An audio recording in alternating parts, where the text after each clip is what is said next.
5 సార్లు ఇండిపెండెంట్ గా ఇల్లందు ఎమ్మెల్యేగా గెలిచినా కూడా ఇప్పటికీ బస్సులోనే ప్రయాణం చేసే వ్యక్తి. నేటికి వ్యవసాయం చేస్తూ పదవి లేకపోయినా కూడా ప్రజా సమస్యలపై పార్టీతో కలిసి పోరాడుతున్నారు. ప్రజల మనిషి, ప్రజల కోసం పుట్టిన నేత ఆయన గుమ్మడి నర్సయ్య.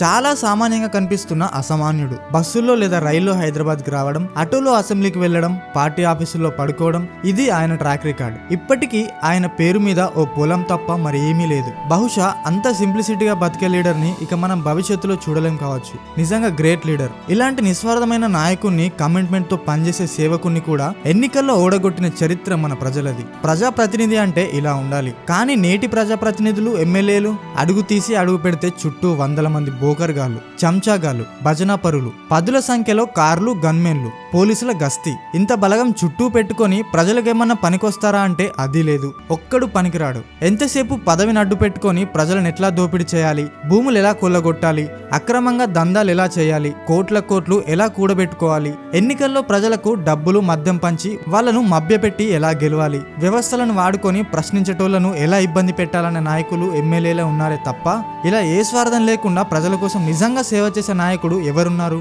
మరి ఈ గ్రేట్ లీడర్ గుమ్మడి నర్సయ్య గారి గురించి మీ అభిప్రాయం ఏంటో ఖచ్చితంగా కామెంట్ చేయండి.